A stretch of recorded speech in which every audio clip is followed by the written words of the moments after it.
in this lecture, we are going to configure the database. So to do that, we have to click on this .env file. So here, by default, we have a database URL. That is the setup of the configuration. So we have to comment this using hashtag.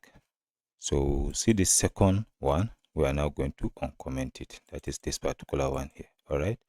So here, this is referring to the user.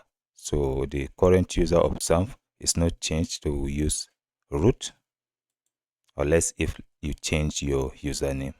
Then the password, we have to leave it to be open. That is empty. Then here, you are now going to type the name of the password. So instead of this app, we are going to rename it to the name of our shop.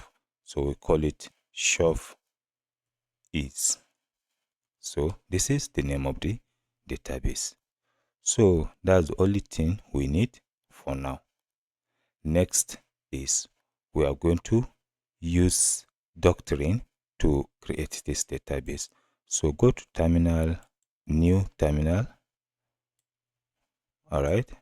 So in here, we are going to type a command to create database for us. So to do that, all you just need to do is you can use Symfony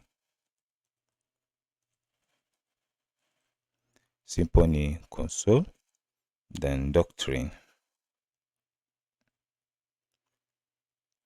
then database like this, then create. So this command is now going to create database for you. So when you are done, you just hit enter. You can see created database shop is. So we can check the database since we are using XAMPP. So we are going to type something like this, localhost. So hit enter. So this is XAMPP. You can check your PHP information. You just click here. You can see we are using 8.2. So let's go back.